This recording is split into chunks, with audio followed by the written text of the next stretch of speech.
Olá, boa noite. Depois de horas de tentativa de conciliação, a construtora Cyrela concordou com a indenização aos moradores do condomínio Pleno. O valor chega a R$8.000 para cada um. Mas nem todas as reivindicações das famílias foram atendidas. As 6 torres com 120 apartamentos foram entregues pela construtora há 2 anos. Em 2018, 480 imóveis apresentaram problemas como rachaduras e infiltrações. Justiça suspende provas do curso de formação de oficiais da UEMA. Segue sem data definida o prazo para conclusão de obras de plataformas do terminal de integração de ônibus da Praia Grande. Começa amanhã em São Luís o Encontro Nacional de Legislativos Municipais e o Fórum da Mulher Vereadora. E o efeito da tecnologia sobre o trabalho da polícia. O aplicativo que avisa a Blitz pode atrapalhar a abordagem dos motoristas. Para tudo aí para acompanhar o Jornal da Guará, que está começando agora.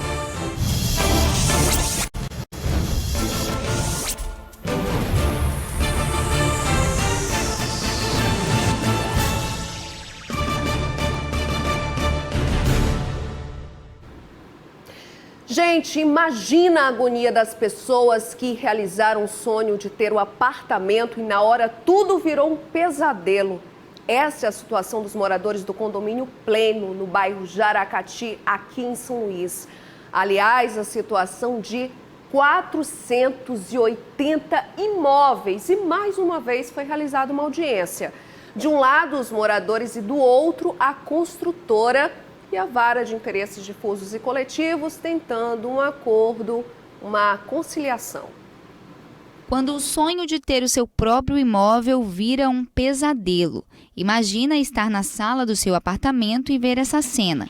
Pedaços de concreto caindo. O que foi vendido como uma obra acabada, pronta para morar, de repente vira um canteiro de obras para reparar erros cometidos na fase de construção. Essa é a realidade dos moradores desse condomínio de alto padrão no bairro do Jaracati. A construtora Cyrela é a responsável pelo empreendimento. As 6 torres com 120 apartamentos foram entregues pela construtora há 2 anos.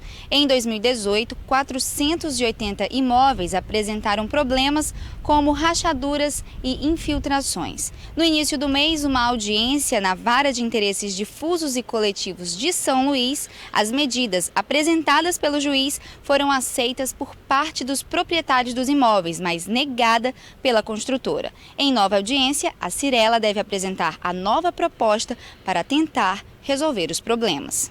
Essas imagens cedidas por moradores mostram quando parte do teto do salão de festas cedeu pela 3ª vez. A área foi interditada. Também dá para ver a infiltração no hall de uma das torres e os problemas chegam dentro dos apartamentos. Meu apartamento, ele precisa ser todo quebrado. Ele precisa ser tirado toda a cerâmica dele, todo o revestimento, colocado novo, porque já está tudo soltando. E tem 2 apartamentos do meu lado, que já está sendo feita a obra. E é um barulho ensurdecedor, aquele quebra-quebra de piso, de cerâmica e furadeira o tempo todo, porque eles mexem na parede, eles mexem em muita coisa. Alguns moradores não querem mais dar entrevista sobre o assunto, mas nós tivemos acesso a um áudio gravado por um morador de dentro do apartamento enquanto a obra dele acontece. Ele tem um bebê de 8 meses.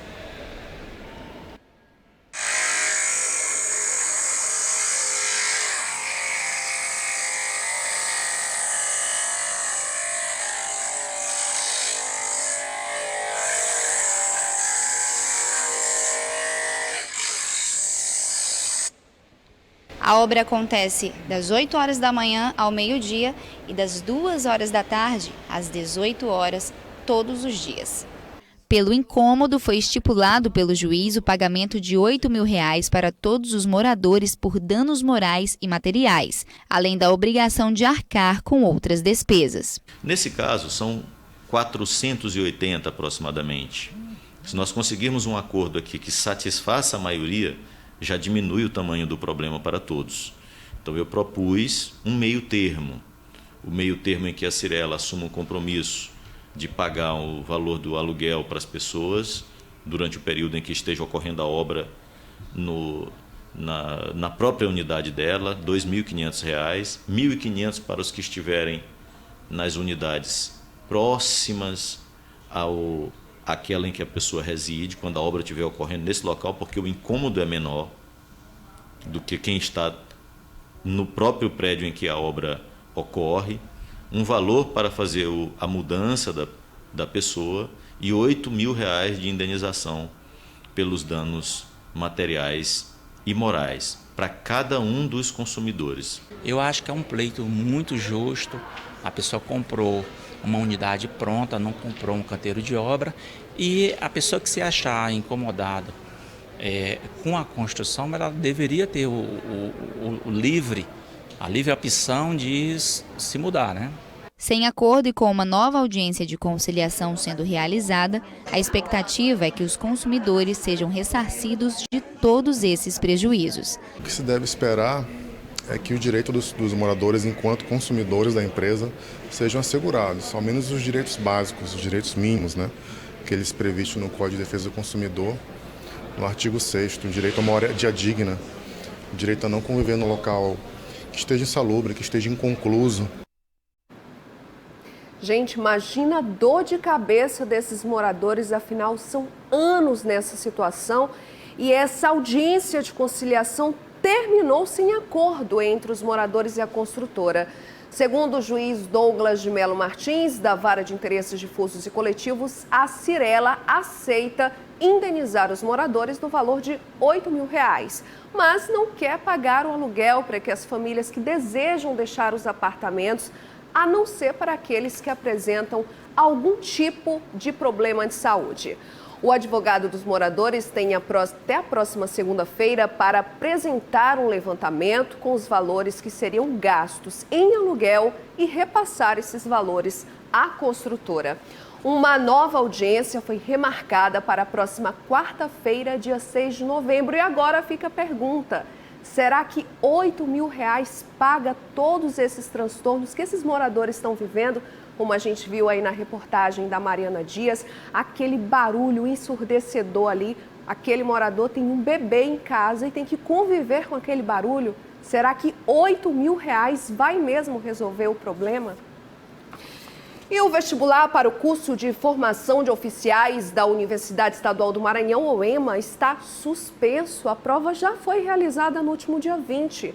As informações com a repórter Ana Tereza. Olá a todos. A decisão de suspender o vestibular da UEMA para o curso de formação de oficiais acatou o pedido da promotora Tereza Maria Muniz. A promotora lembrou que a Constituição Federal prevê a obrigação de reservas de vagas para pessoa com deficiência em cargos e empregos públicos. Bom, o vestibular da UEMA para o curso de CFO foi realizado no último dia 20 de outubro e o certame deverá ser modificado, passando a ter então a previsão de 5% de vagas para pessoas com deficiência e ainda sem data marcada. Então essas são as informações. Ana Tereza com imagens de Tadeu Pablo para o Jornal da Guará. Bom, a gente pediu uma nota, a nossa produção, à Universidade Estadual do Maranhão, o espaço continua aberto, a gente volta a falar desse assunto. Mas agora nós vamos voltar a falar de outro assunto, o terminal de integração de ônibus da Praia Grande. Voltar porque é assunto por aqui quase todos os dias. A gente está acompanhando essa situação. As obras em 2 plataformas seguem conforme a decisão da Justiça, tudo direitinho. Agora, um detalhe chama a atenção: o prazo de entrega dessas obras. Quando mesmo? Tem que ser antes do período chuvoso. Então, será que temos que perguntar para a meteorologia? Bom, quem passa por lá todos os dias conhece bem a situação precária. Após a determinação judicial para a reforma e interdição do terminal da Praia Grande, as obras começaram no prazo estipulado de 24 horas. Quem precisa usar o terminal relata a precariedade do local. Está péssima, né? Está até uma parte interditada, né? Então aí não tem segurança nenhuma. É muito perigoso para o passageiro estar aí, e aí caiu uma teto em cima das pessoas. A necessidade da reforma é percebida pelos usuários, mas a principal dúvida foi em torno do período estipulado para o término das obras, que seriam antes do início do período chuvoso. Essa perícia indicou que a plataforma 1 e 2 pode suportar até o período chuvoso. E o período chuvoso ele tem pequenas alterações aqui. Normalmente é em dezembro que as chuvas vêm mais fortes. Janeiro, fevereiro, mas às vezes vem antes, como no ano passado, que foi em novembro.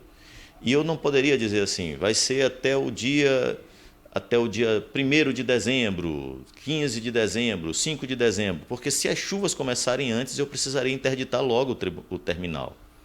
Então, eu deixei em aberto, porque o processo volta para as minhas mãos, caso as chuvas tenham início, e não ficar... Porque a perícia, como eu já disse, indicou que se iniciar o período chuvoso, precisa interditar a plataforma 1 e 2. Os serviços devem ser realizados resguardando a segurança dos passageiros. Para acompanhar se a determinação está sendo cumprida, um relatório semanal deverá ser enviado para a Vara de Interesses Difusos e Coletivos da capital. Na próxima sexta-feira, já deve vir um relatório fotográfico do que foi feito, para que nós saibamos se as coisas estão evoluindo. Na sexta-feira seguinte, enfim, toda sexta-feira nós teremos um relatório para sabermos se efetivamente as obras estão andando. E a seguir, o nosso assunto é o Encontro Nacional de Legislativos Municipais, o Fórum da Mulher Vereadora e também as análises da política com Marcos Saldanha. Não sai daí, eu volto já já.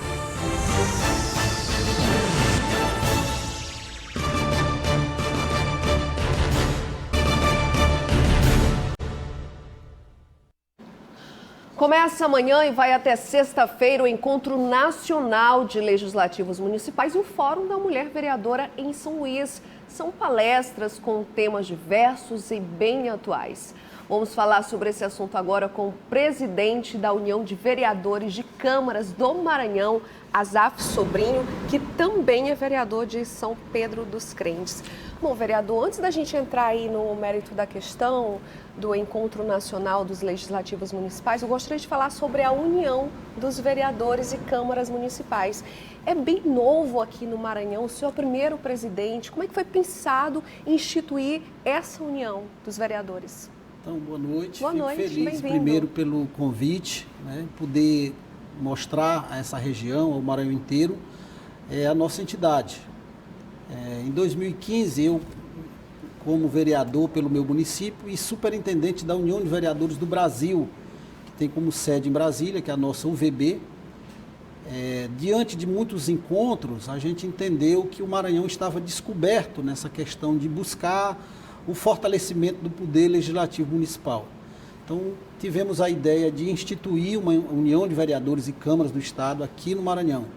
Eu antes tinha sido presidente da Associação de Vereadores do Sul do Maranhão, que é o nosso pensamento, com sede na cidade de Imperatriz.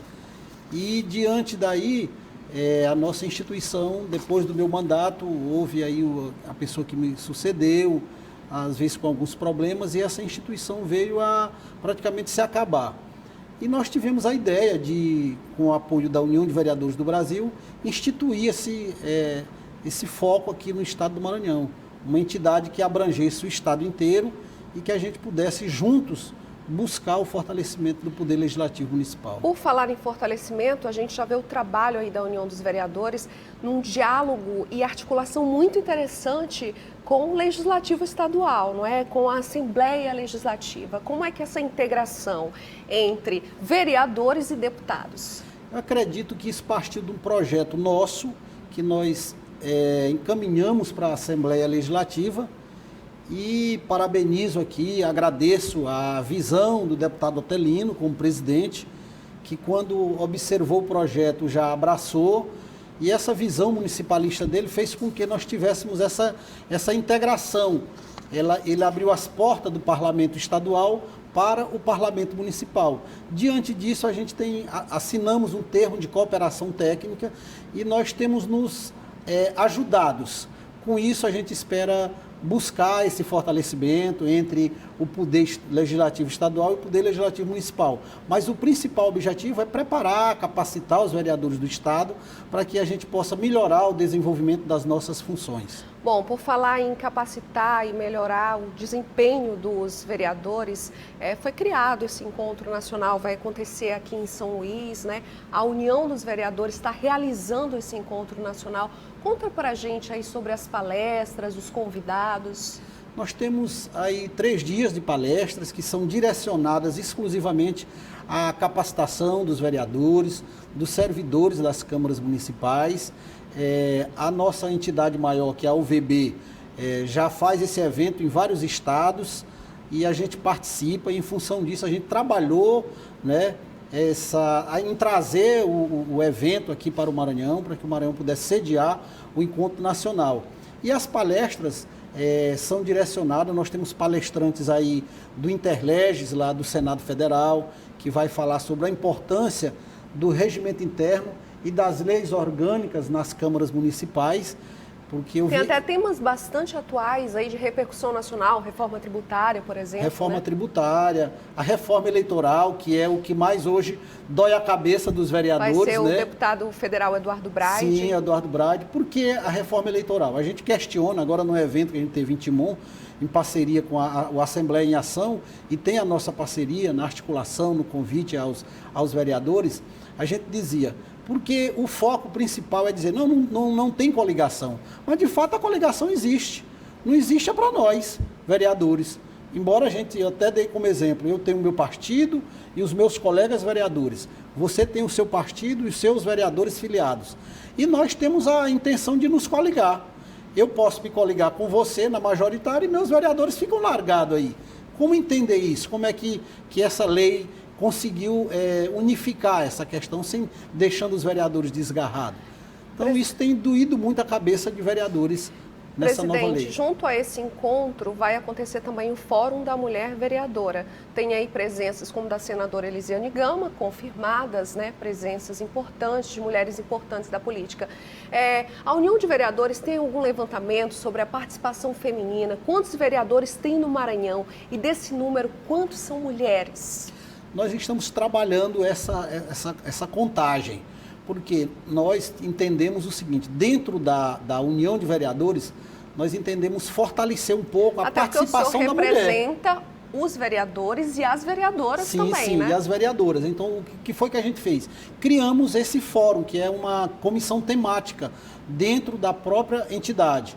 E, diante disso, a gente tem buscado esse fortalecimento, a participação da mulher. Então, a gente tem aí a senadora Elisiane Gama como palestrante, tem a deputada Helena, que é procuradora da mulher na Assembleia, a presidente do Fórum Nacional das Vereadoras do Brasil, que é minha vice-presidente, vereadora Regilda, da cidade de Bacabal, participação de várias deputadas. Então, o foco é só fortalecer a mulher. Esse empoderamento é para buscar esse fortalecimento, a participação da mulher na política, e eu acredito que isso é importante. A nova lei eleitoral até que, enfim, conseguiu fortalecer isso, porque hoje, se você não tiver os homens e não tiver a mulher, não registra a chapa, não é isso? Então tem que incentivar. Eu sempre gosto de destacar isso aqui. Tem que incentivar, porque mulher laranja jamais. Tem que participar, eu acredito que a participação da mulher é importante, porque a mulher já tem uma forma de servir. O vereador não é diferente, porque eu acredito que nós temos aí a nossa participação como vereador, a gente acaba distorcendo tudo aquilo que é constitucional, o nosso papel, e a gente acaba sendo assistentes sociais. Então, o vereador, a vereadora, em todos os cantos do nosso estado, nós temos sempre um vereador ali, um servidor do povo, para servir a comunidade. Bom, eu conversei aqui com Azaf Sobrinho, que é vereador de São Pedro dos Crentes e também presidente da União de Vereadores e Câmaras do Maranhão, que falou com a gente aqui sobre o Encontro Nacional de Legislativos Municipais e o Fórum da Mulher Vereadora, que começa amanhã aqui em São Luís e vai até sexta-feira. Eu já agradeço a sua presença aqui. Bom evento, muito obrigada, boa noite. Agradeço. Obrigada, boa noite. Estava programado para hoje na Câmara de São Luís a sessão pela manhã, com votações importantes, e à tarde uma audiência para ouvir o secretário de governo da Prefeitura, Pablo Rebouças, mas tudo foi cancelado. Sabe por quê? A sede da Câmara de São Luís está sem luz. A repórter Bel Soares conta essa história para a gente. Hoje é terça-feira, segundo dia útil da semana e também segundo dia de sessão ordinária aqui na Câmara de São Luís. Além disso, hoje também seria o dia em que o secretário de governo do município, Pablo Rebouças, foi convocado para prestar esclarecimentos na Casa Legislativa. Os vereadores querem saber sobre a aplicação de recursos levantados a partir de empréstimos bancários. Para entender melhor, a gente precisa resgatar estas informações, Bianca. Lá em 2017, a Prefeitura pediu para a Câmara aprovar um empréstimo no valor de 240 milhões. Na época, apenas 3 vereadores foram contrários ao pedido. O vereador Marquinhos, da Vila Luizão, Marcial Lima e a vereadora Bárbara Soeiro. Segundo estes parlamentares, o documento não deixava claro onde este valor seria aplicado. Em 2018, a Prefeitura fez um novo pedido, dessa vez no valor de 100 milhões de reais, alegando que o primeiro pedido não foi aprovado na Caixa Econômica, por isso estava se tentando em um outro banco e com um valor inferior. Novamente foi aprovado pela Câmara Municipal. Ocorre que os vereadores querem saber onde estes valores foram aplicados.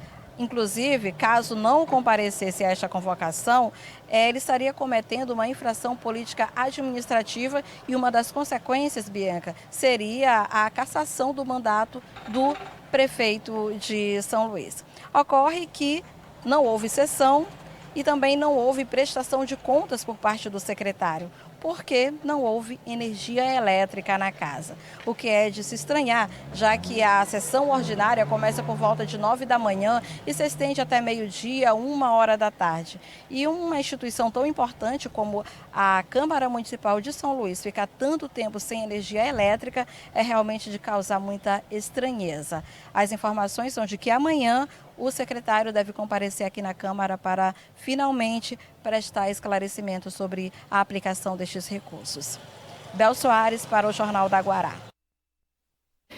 De acordo com a Superintendência de Comunicação da Câmara de São Luís, a falta de energia elétrica durante o dia de hoje ocorreu devido a um problema na subestação da área do Centro Histórico. A água invadiu uma das galerias e a rede subterrânea foi danificada. Devido à falta de energia, a sessão extraordinária para ouvir o secretário de governo, Pablo Rebouças, foi transferida para amanhã até às 2h da tarde. Vamos ver se amanhã vai ter energia lá, né? Agora, as notícias da Assembleia Legislativa, as manchas de óleo que atingem o litoral do Maranhão continuam sendo um dos principais pontos em debate. O repórter Jairo Martins esteve hoje na sessão e traz os detalhes para a gente. Jairo, agora é com você. Um assunto que ganhou destaque na sessão de hoje da Assembleia Legislativa do Maranhão foi uma crítica feita pelo deputado Zé Inácio, do PT, ao governo federal. Ele criticou de forma veemente a política adotada pelo governo federal de contenção do óleo que se espalha pelo litoral nordestino. E destacou ainda que aqui no Maranhão nós temos 13 pontos afetados pelo óleo. Segundo o IBAMA, é importante também destacar esse dado, o Maranhão tem 13 locais atingidos pelo derramamento de óleo. E os dados apontam que é o 7º estado, o Maranhão é o 7º estado em áreas afetadas. Esse dado que eu coletei é ainda de setembro. Talvez, dados atualizados, indiquem que o Maranhão tem mais áreas afetadas. E o deputado de oposição César Pires, do PV, continua a fazer duras críticas e denúncias contra a política adotada na empresa maranhense de serviços hospitalares, a MSER. Grave, não pagamento dos médicos, atraso no pagamento das enfermeiras, dos funcionários, dos aluguéis, dos materiais, dos insumos para poder fazer o processo cirúrgico ou atendimento clínico. E o mais grave que eu encontrei foi justamente a forma com que o MSER, mesmo sabendo que a carteira assinada deles não tem validade contratual nenhuma, porque fere frontalmente o artigo 37, inciso 2, parágrafo 2 da Constituição, que diz que pode ser contratado pelo Estado ou nomeado pelo Estado apenas 2 situações, uma por concurso público, que ele fez, mas não nomeou. Preferiu contratar 17 advogados e não nomear os 2 de acordo com o edital, que passaram em primeiro e segundo lugar, o que para mim já é um crime. Sobre esse assunto, nós tentamos conversar com o deputado líder da base governista, Rafael Leitoa, do PDT, mas ele não quis se pronunciar sobre o assunto. Jairo Martins, para o Jornal da Guará.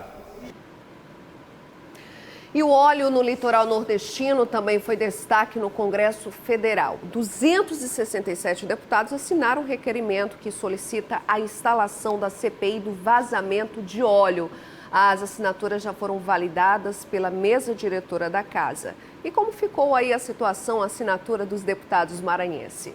Dos 18 parlamentares, 12 assinaram esse documento, esse pedido de instalação da CPI.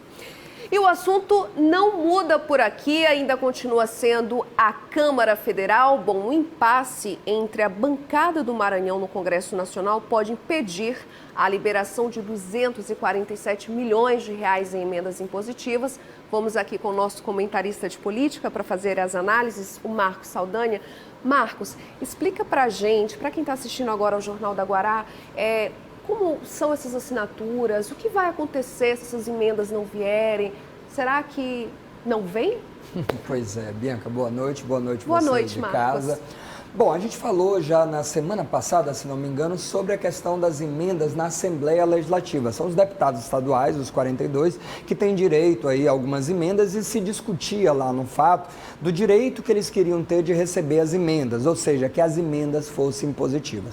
Nesse caso agora a gente vai falar da bancada federal, que inclui os 18 deputados federais e mais os 3 senadores que têm direito a uma emenda impositiva, ou seja, independente de serem situação, apoiarem o governo ou de serem oposição, serem contra o governo federal, eles têm direito a um montante, a um valor previsto no orçamento, e isso no orçamento do ano passado. Esse dinheiro, ele não é do deputado para ele fazer o que é.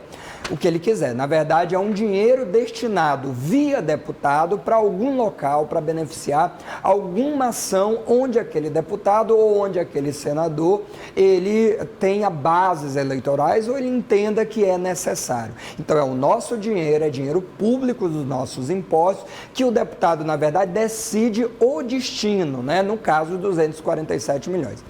Esse destino, geralmente, ele é decidido em consenso, exatamente o que não aconteceu com a nossa bancada. O prazo expirou e aí os deputados não entrando em consenso, ou seja, eles não definiram exatamente para onde iriam esse dinheiro. Nós tivemos 2 propostas, uma primeira proposta que visava aí fazer uma repartição, eu fiz as anotações aqui, por exemplo, se falou em 20% desse dinheiro para ser usado em rodovias, no caso do DENIT, dinheiro para o IFMA, Codevasp, o Hospital Aldenor Abelo, que nós também falamos aqui já, que precisa muito desse recurso, água e saúde nos municípios. Bom, 14 deputados assinaram essa proposta e parecia que tudo ia bem quando os senadores, os 3, apresentaram com uma nova proposta. Nessa nova proposta, parte do dinheiro iria justamente para a saúde do Estado.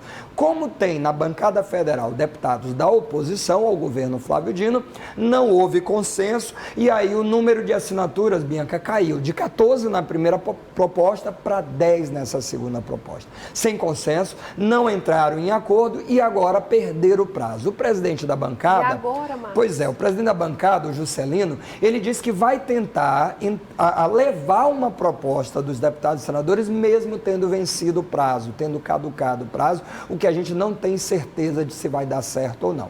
E aí o que acontece agora? O Maranhão, ele não perde esse dinheiro. O dinheiro, ele vem, mas quem decide o destino dele é exatamente a Comissão de Orçamento da Câmara Federal. E aí tem alguns deputados que inclusive foram da oposição à segunda proposta, que são maioria nessa Comissão de Orçamento e provavelmente devem fazer um lobby para a primeira proposta ser colocada em prática e não a segunda, né? Então foi uma estratégia deles né? Pois é, exatamente, né? Agora eu entendi. Exatamente. Então, a gente vai ficar aguardando aí para a semana que vem, se o Juscelino, presidente da bancada, consegue alguma alteração e enviar aí a segunda proposta, ou se perdendo o prazo, a Comissão de Orçamento é que decide para onde vai esse dinheiro. Eu sei que o tempo acabou, Bianca, mas eu só queria lembrar que hoje faz 13 anos. Pois é, hoje faz 13 anos da vitória do governador Jackson Lago, eleito em 29 de outubro de 2006. Ali, com aquela vitória, ele conseguiu romper 40 anos de governo do Grupo Sarney. E aí é bom lembrar que foi uma eleição muito apertada. O Jackson teve aí 51,82% dos votos contra 48,18% aí da Rosiana, que tentava o terceiro mandato, né? Eu acho importante relembrar esse fato, porque foi uma eleição importante. O Zé Rinaldo rompeu naquela eleição com o Grupo Sarney e foi meio fiel da balança ali para a eleição do Jackson Lago, e a Rosiana Sarney, contrariando o partido dela na época, o DEM, que pediu que ela fizesse campanha para o Geraldo Alckmin, fez na verdade campanha para o Lula do PT. O Lula teve 85% dos votos, mas não conseguiu transferir votos para a Rosiana. Então, acho que a memória das eleições, é bom a gente lembrar essas datas. 2 anos depois, o Jackson seria cassado, né, por 5-2 aí, e teve que entregar o governo para a Rosiana Sarney. A chapa dele era ele, Pastor Porto, foi cassada e assumiu a Rosiana e o João Alberto. Memória nunca é demais a gente lembrar desses fatos históricos. História, né, Marcos? É história da política, das eleições, né? Muito obrigada pela sua presença aqui. Com certeza, quem está assistindo ao jornal, que viveu essa época, está relembrando esse momento aí com saudosismo. Não é, Marcos? Muito obrigada por essa aula de história aí, relembrando a gente. Obrigada. Eu ainda te espero essa semana, tá? Eu agradeço. Quinta-feira estamos aqui. Tá, boa noite. E logo depois do intervalo, o efeito de aplicativos que avisam sobre a blitz aos motoristas. Eu volto já já.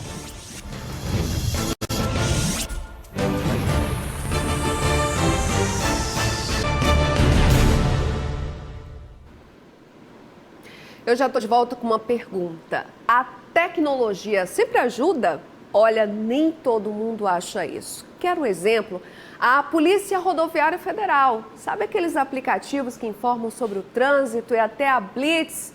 Pois é, isso na visão dos policiais pode atrapalhar a abordagem de motoristas, como você acompanha na reportagem de Bel Soares. A tecnologia nossa de todo dia, que cabe na palma da mão, traz novidades para quem usa o Google Maps, seja pelo sistema iOS ou Android. Os novos recursos vão permitir que motoristas saibam sobre locais de incidentes de trânsito, fechamento de vias e até onde está acontecendo o blitz. Estes recursos são semelhantes ao que já é disponibilizado no aplicativo Waze, que funciona em locais como nos Estados Unidos. Por lá, instituições como Força Policial e a Associação dos Xerifes dos Estados Unidos disseram que estes recursos prejudicam o trabalho de fiscalização da polícia. Essa opinião é compartilhada em outros locais. Aqui no Maranhão, onde o tema ainda é novidade, não é diferente. Por aqui, a Polícia Rodoviária Federal faz uma análise negativa desses recursos. Qual é o interesse de informar blitz policiais em aplicativo, senão burlar a fiscalização? O PRF não concorda com essa prática e, inclusive, quando toma conhecimento, noticia as autoridades policiais a fim de que identifiquem aquele condutor, né, o usuário do aplicativo, para que explique a motivação dessa notícia no aplicativo. Quem está na ponta consegue ver os dois lados. Marcelo é motociclista e conta que já fugiu de muitas blitz, usando grupos de WhatsApp. Agora não precisa mais disso não, mas admite que com estas informações o trabalho de fiscalização fica comprometido. Por um lado vem para ajudar, né? Porque eu antigamente, quando não estava com carteira tudo ok, né, com a moto também, eu buscava essas informações, porque a gente tinha grupo de WhatsApp, a gente... tem uma blitz ali, tem alguma coisa ali. Isso, por um lado, pode ajudar também, né, para alguns motociclistas, mas por um lado também pode prejudicar o lado da PRF, né, que faz essas blitz. Os novos recursos começaram a ser liberados no dia 17 de outubro. A novidade ainda não tem data para chegar ao Brasil. E como os órgãos de fiscalização lidarão com tantas possibilidades, também não se sabe ainda. Mas que a tecnologia é um caminho sem volta, isso todo mundo tem certeza. Fique agora com a tábua de marés para amanhã e depois do intervalo você vai ver o primeiro encontro estadual das comunidades terapêuticas.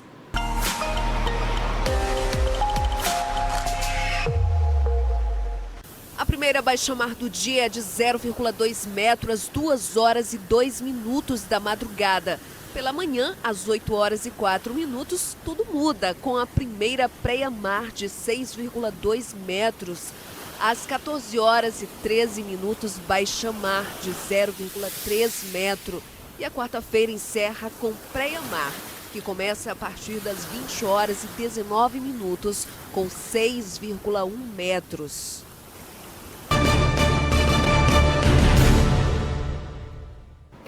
E a prevenção e combate ao uso de drogas foram discutidos no primeiro encontro estadual das comunidades terapêuticas e a Secretaria de Relações Internacionais do Governo do Estado. São essas comunidades terapêuticas que trabalham diretamente com os dependentes químicos, com acolhimento e tratamento durante a fase de abstinência. Participaram dos debates representantes das federações de comunidades terapêuticas evangélicas do Brasil, da Brasileira de Comunidades Terapêuticas, Norte e Nordeste de Comunidades Terapêuticas, conselheiros estaduais e municipais de políticas públicas sobre drogas. Para nós é um marco esse momento que o poder público de fato senta para começar a conversar com as comunidades terapêuticas, com as federações envolvidas nesse processo. A gente está com a representante nacional, a Senapred, a Secretaria Nacional, que nos engloba, né? É dentro da Secretaria Nacional que nós estamos reconhecidos enquanto comunidades terapêuticas. Durante o primeiro encontro estadual das comunidades terapêuticas com o Poder Público do Maranhão, foram discutidas estratégias de combate e prevenção ao uso de drogas no estado, com a colaboração de membros da sociedade civil organizada. O acolhimento de pessoas que sofrem com dependência química é feito com muita excelência pelas comunidades terapêuticas. E o poder público, cada dia que passa, enxerga com melhor olhar o trabalho que eles fazem, devido aos resultados produzidos. E o JG fica por aqui, mas continue no canal 23, que logo em seguida tem os analistas Natanael Júnior e Geraldo Jensen. E eu volto amanhã às 6h30 e conto de novo com a sua companhia. Tá combinado. Tchau!